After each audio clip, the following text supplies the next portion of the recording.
नमस्कार, आप देख रहे हैं आज तक। आपके साथ मैं हूं सईद अंसारी। स्वागत है आपका मुंबई मेट्रो में। एक बड़ी खबर इस वक्त आ रही है। मुंबई यानी कि पूरे महाराष्ट्र और गुजरात में तूफान का कहर देखने को मिल रहा है और ये कभी भी गुजरात के तट से टकरा सकता है।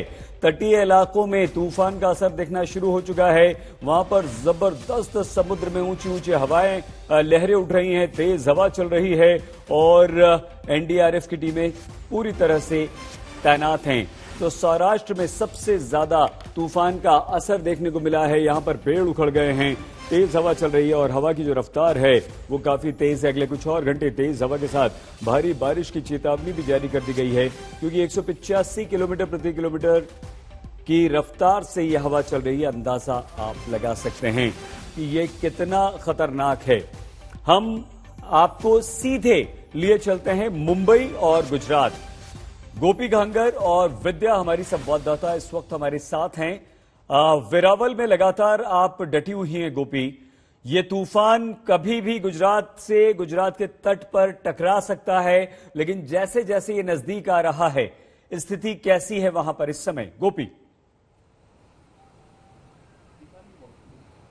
बिल्कुल सही। आपको बता दूं कि ये जो साइक्लोन है, ये साइक्लोन ताउते फिलहाल गुजरात से लैंडफॉल हो चुका है और लैंडफॉल की जो प्रक्रिया है वो हम कहेंगे कि वो चल रही है, क्योंकि ये लैंडफॉल की प्रक्रिया करीब 12 बजे के आसपास पूरी होगी और उसके बाद फिर जो उसका सेंटर ऑफ द साइक्लोन का जो सेंटर कहा जाता है, साइक्लोन की आई कही जाती है, वो करीब 35 किलोमीटर की है, जो इस वक्त गुजरात से गुजर रही है और उसका जो टाइम ड्यूरेशन था वो करीब 3 घंटे का के आसपास का ये टाइम ड्यूरेशन है, जो 12 बजे खत्म होगा और उसके बाद साइक्लोन का जो आउटर सर्कल है वो यहां से गुजरेगा। काफी तेज हवाएं चल रही है, कई जगह पर पेड़ गिरने, बिजली के खंभे गिरने की खबर जो है वो आ रही है सामने। और साथ ही सबसे अहम सही कह सकते हैं, क्योंकि रात का वक्त है, वैसे में साइक्लोन की जो हवा है वो काफी तेज चल रही है।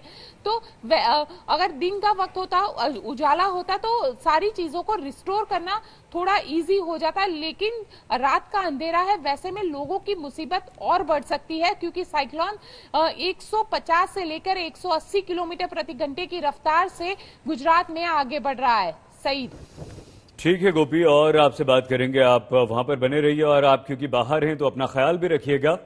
विद्या भी हमारे साथ हैं। विद्या, मुंबई में लगातार सुबह से तेज बारिश हो रही है, हवाएं बहुत तेज चल रही हैं और अभी जो खबरें आई हैं वो काफी डराने वाली हैं कि महाराष्ट्र में 6 लोगों की मौत भी हो गई है। क्या स्थिति इस समय मुंबई में है विद्या?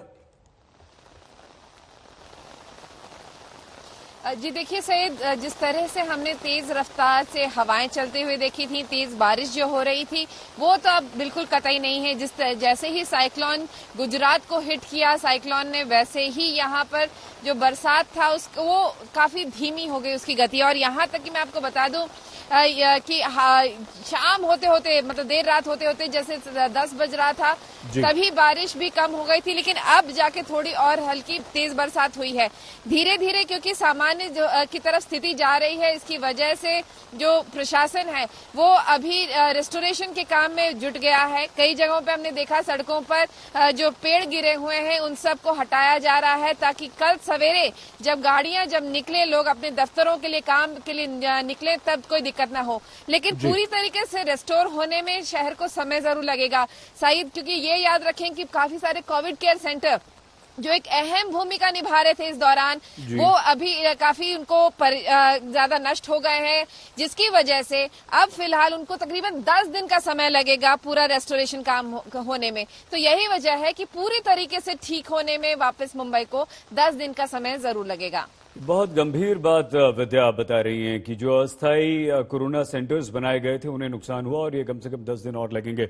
विद्या, क्योंकि आप भी सुबह से बाहर हैं, प्लीज आप भी अपना ख्याल रखिएगा। गोपी, क्योंकि अब सारा का सारा जो अटेंशन है इस तूफान का वो गुजरात में है, वहां ये जो 2-3 घंटे हैं या ये आज की जो रात है वो कितनी भारी है और किस तरह से अलर्ट वहां पर रहना होगा, क्योंकि एनडीआरएफ की टीमें वहां पर मौजूद हैं, सरकार अलर्ट है, पीएम मोदी ने सीएम रूपाणी से बात की है।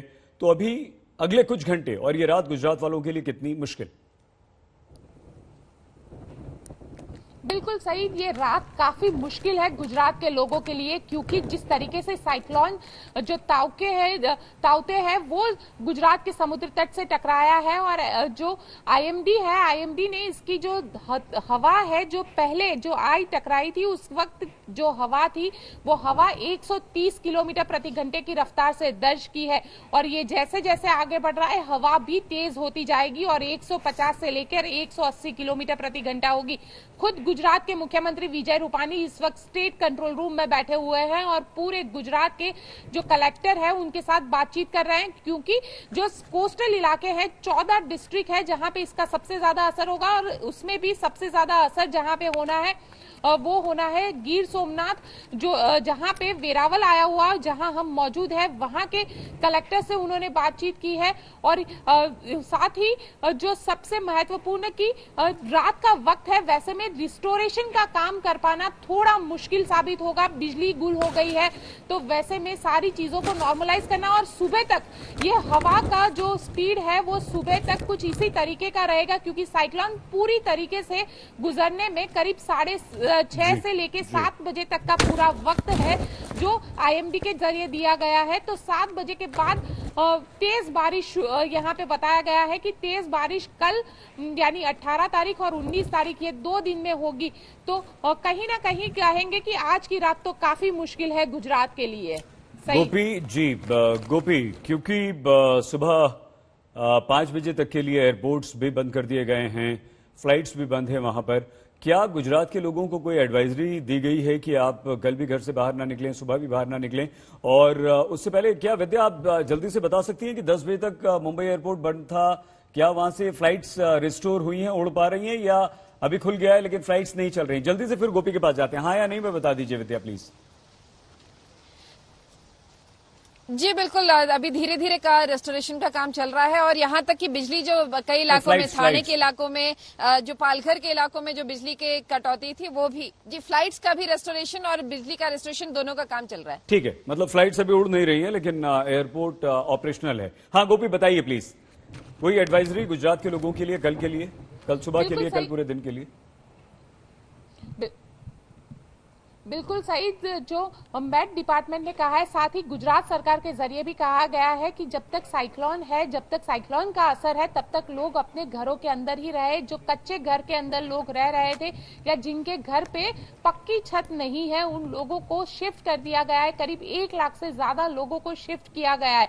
साथ ही जो कोविड चल रहा है, तो कोविड की वजह से जहां अस्पतालों के अंदर कोविड के मरीज है, तो वहां के लिए भी एक गाइडलाइन गवर्नमेंट के जरिए दी गई है कि ऑक्सीजन जो है वो सरप्लस 24 आवर्स के लिए होना चाहिए। साथ ही आईसीयू ऑन व्हील वहां पे स्टैंड बाय पे रखी गई है। इसके अलावा अगर बात की जाए, क्योंकि बिजली गुल होने की संभावनाएं काफी ज्यादा है, वैसे में वहां पे जेनसेट रखने के लिए सरकार के जरिए कहा गया है। और ज्यादातर जो ऐसे अस्पताल है जहां पे अस्थायी तौर पर स्ट्रक्चर बनाए गए थे, तो उन स्ट्रक्चर को पूरी तरीके से हटा दिया गया है, और जहां पे बिल्डिंग ठीक नहीं है वहां पे जो कोविड अस्पताल चल रहे थे उनमें से भी कुछ पेशेंट को फिलहाल जूनागढ़ के लिए रिफर कर दिया गया है। यानी कहीं पे भी कम से कम जान माल का नुकसान हो, इस तरीके की एक जो सरकार है उसके जरिए पॉलिसी बना के इस साइक्लोन का सामना करने की बात की गई है। लेकिन ये कुदरत है और कुदरत के सामने किसी की नहीं चलती है। तो वैसे साइक्लोन जिस तरीके से आज मुंबई पे कहर बरसाया है, गुजरात में कल सुबह ही पता चलेगा कि साइक्लोन की जो हवा है उसने कितना नुकसान पहुंचाया है। सईद, ये बिल्कुल ठीक कह रही हैं गोपी, आपकी कुदरत से हम ना लड़ सकते हैं, उसका सम्मान कर सकते हैं, और जब हम सम्मान नहीं करते हैं तो इस तरह की आपदाएं हमें देखने को मिलती हैं। ग्लोबल वार्मिंग, बढ़ता टेम्परेचर, कंक्रीट के जंगल, ये सब इसी का असर है। ये सब विद्या, क्या महाराष्ट्र से खतरा टल गया है? क्या मुंबई से खतरा अब खत्म हो चुका है, या आज की रात और कल का दिन फिर भी अलर्ट रहने की जरूरत है? और क्योंकि तमाम मुंबई के बीचेस पर कोई सलाह लोगों को दी गई है या लोग जा सकते हैं वहां पर?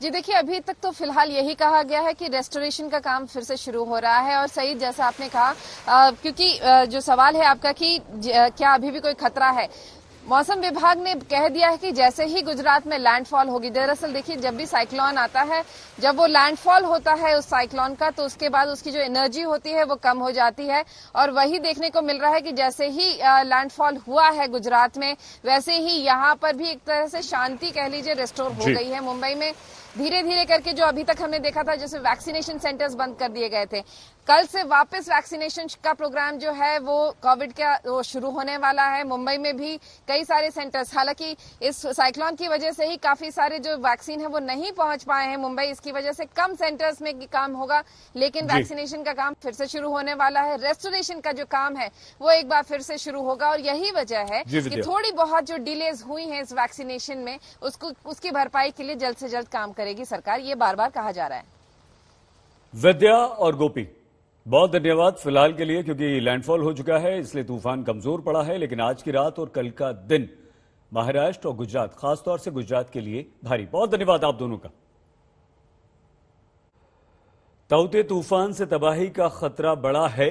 96 घंटे तक अरब सागर में उठे तूफान का सीधा असर हमारे देश पर है। केरल से शुरू हुआ यह तूफानी खतरा राजस्थान तक अपने निशान छोड़ेगा।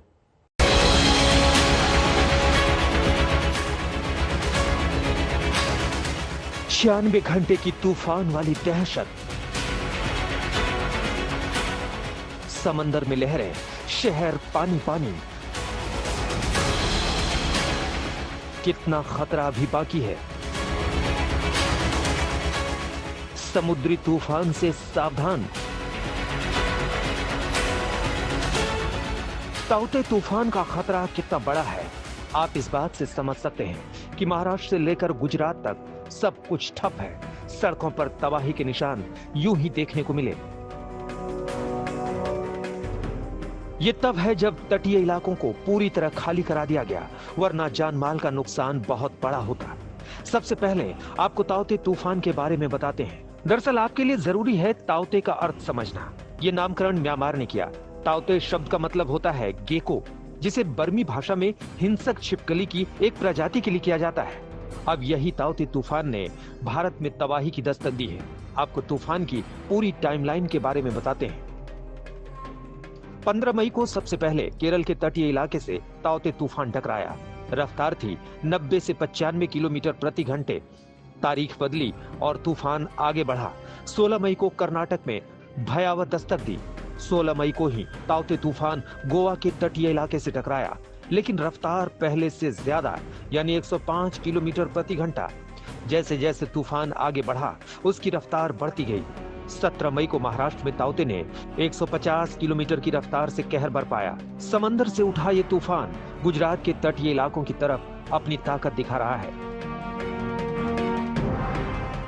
किसी अनहोनी से निपटने के लिए अब सेना से लेकर एनडीआरएफ की टीम फुल एक्शन में है, क्योंकि अनुमान यह है कि गुजरात के तटीय इलाकों में 180 किलोमीटर प्रति घंटे की रफ्तार से तबाही मचाएगा ताउते तूफान। तटीय इलाकों में तूफानी हवाओं का कहर टूट रहा है तो शहरों में भारी बारिश। मौसम वैज्ञानिकों ने कई राज्यों में भारी बारिश का अलर्ट जारी किया है। राजस्थान के कई इलाकों में मूसलाधार बारिश होगी, यानी अभी इस तूफान का महा खतरा कई घंटे तक जारी रहेगा। आज तक ब्यूरो। आज चक्रवात ने मुंबई में खूब तबाही मचाई। तेज हवाओं और बारिश से सैकड़ों पेड़ गिरे। सेंट्रल वेस्टर्न लाइन पर लोकल रोकनी पड़ी। मुंबई एयरपोर्ट को रात 10 बजे चालू किया जा सका। सोचिए अगर तूफान की तबाही से कुछ घंटों के लिए ट्रांसपोर्ट ठप हो जाए तो कोरोना के बीच मरीजों का क्या होगा। ऑक्सीजन समेत दूसरी मेडिकल जरूरतों की सप्लाई कैसे होगी। महाराष्ट्र, गुजरात, गोवा में जहां कोरोना के केसेस बहुत ज्यादा हैं, वहां दोहरी मार से बचने के लिए क्या किया गया।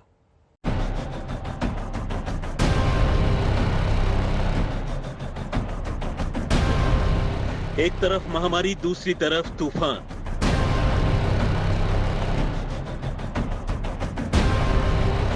कोरोना काल में डबल अटैक का कहर।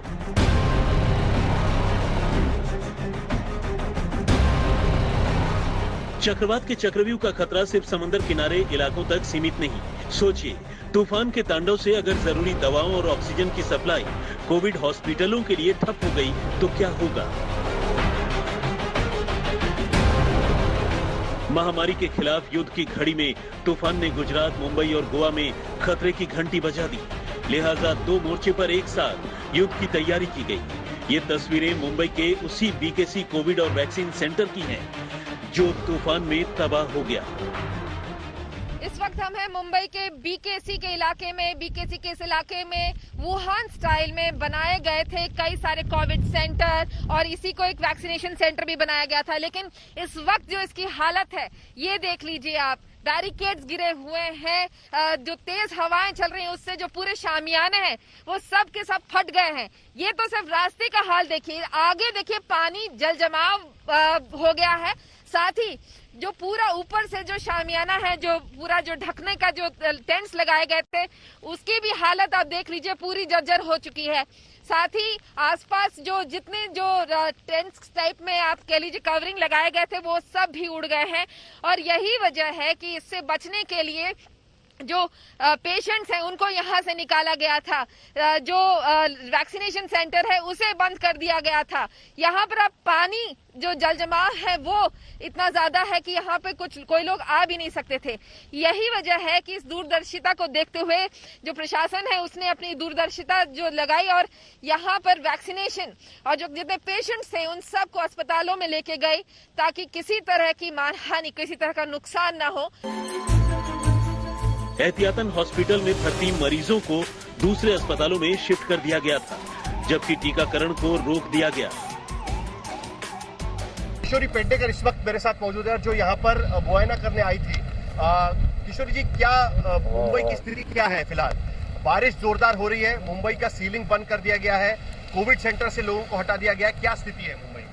अभी भी तूफान का जोर बाकी है।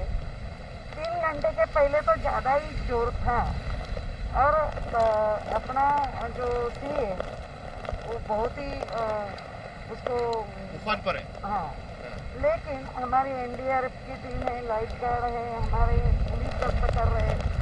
बहुत से ट्री हवा के कारण गिर भी गए हैं, लेकिन उसमें एक अच्छी बात है कि मनुष्य हानि नहीं हुई है। चक्रवाती तूफान के चलते यहां से करीब 600 कोरोना मरीजों को पहले ही शिफ्ट कर दिया गया था। यानी कोरोना काल में इस तूफान ने मरीजों की मुश्किल बढ़ा दी। ये तस्वीरें गुजरात के सोमनाथ जिले की हैं। अनिल जोशी के पिता पिछले 30 दिनों से वेरावल के इसी कोविड हॉस्पिटल में भर्ती हैं, लेकिन चक्रवाती तूफान के चलते हॉस्पिटल प्रशासन हाई अलर्ट पर है। मरीजों के घर वालों को आने वाले खतरों से आगाह किया गया है। कुछ जो सेफ, जिनके लिए ट्रांसफर करना सेफ होगा, अगर आदेश मिलेंगे तो उनको यहाँ से ट्रांसफर करके कहीं सेफ जगह पे लिया जाने का है। और जो वेंटिलेटर पे है और जिसका ट्रांसफर शिफ्ट करना पॉसिबल नहीं है, तो मैंने जो डॉक्टर टीम ने पूरा उसका सजेस्ट किया कि अगर हो पाया तो हम उसे यहाँ पे ही रखेंगे, क्योंकि बीच में उनको रास्ते में ट्रांसफर के दौरान कोई इश्यू ना हो जाए। तो ऐसा हमें कॉन्फिडेंस में लिया है, हमें सारी इन्फॉर्मेशन दी गई है। जो मरीज वेंटिलेटर पर हैं, उन्हें हॉस्पिटल से शिफ्ट नहीं किया गया, जबकि दूसरे मरीजों को किया गया। सरकार के निर्देश पर हॉस्पिटल प्रशासन ने अगले 24 घंटे के इंतजाम कर लिए हैं। यहां तक कि ऑक्सीजन और दूसरी दवाओं को सरप्लस स्टॉक में रखा गया है। साइक्लोन जो है वो आज वेरावल और ऊना के बीच का जो समुद्र किनारा है वहां से टकरा सकता है। वैसे में कोविड को लेकर जो अस्पताल है वहां पे किसी भी तरीके की परेशानी ना हो, क्योंकि साइक्लोन आ रहा है, शाम तक ये पहुंचेगा। वैसे में जो कोविड अस्पताल है, कोविड अस्पताल में आप देख सकते हैं जो ऑक्सीजन सप्लाईज है उसको डबल कर दिया गया है, ताकि अगर मान लीजिए कहीं पे भी पेड़ गिर जाए या सड़कें बंद हो जाए तो जो मरीज इस अस्पताल में एडमिटेड है उनको ऑक्सीजन वक्त पे मिलता रहे, उसकी ये कोशिश की जा रही है। और ऑक्सीजन जो है वो 24 घंटे का सरप्लस ऑक्सीजन यहाँ पे रखा गया है। आप देख सकते हैं कि जो ऑक्सीजन बोतल्स है वो यहाँ पे पहुंच चुकी है। साथ ही जो लिक्विड ऑक्सीजन का टैंक है वो भी यहाँ पे 2-2 टैंक यहाँ पे पहुंचा दिया गया है। ये वेरावल का सिविल कोविड अस्पताल है जहाँ पे फिलहाल 100 से ज्यादा मरीज एडमिटेड है और 18 मरीज ऐसे हैं जो वेंटिलेटर पर है। गुजरात सरकार के जरिए जिन अस्पतालों में टेम्पररी स्ट्रक्चर बनाए गए थे उन स्ट्रक्चरों को हटाया जा चुका है। वहीं पोरबंदर में भी मरीजों को जूनागढ़ शिफ्ट किया गया है। ये तस्वीरें गोवा की हैं, जहां बारिश का पानी हॉस्पिटल में घुस गया, खतरे को देखते हुए 350 मरीजों को रविवार की शाम शिफ्ट करना पड़ा। आप देख सकते हैं कि महामारी के बीच चक्रवाती तूफान ने कैसे लोगों की मुश्किलें बढ़ा दी हैं। राहत की बात यह है कि वक्त रहते की गई तैयारियों की वजह से मरीजों के इलाज में चक्रवाती तूफान दीवार नहीं बना। मुंबई से विद्या और सोमनाथ से गोपी खांघर के साथ आज तक ब्यूरो।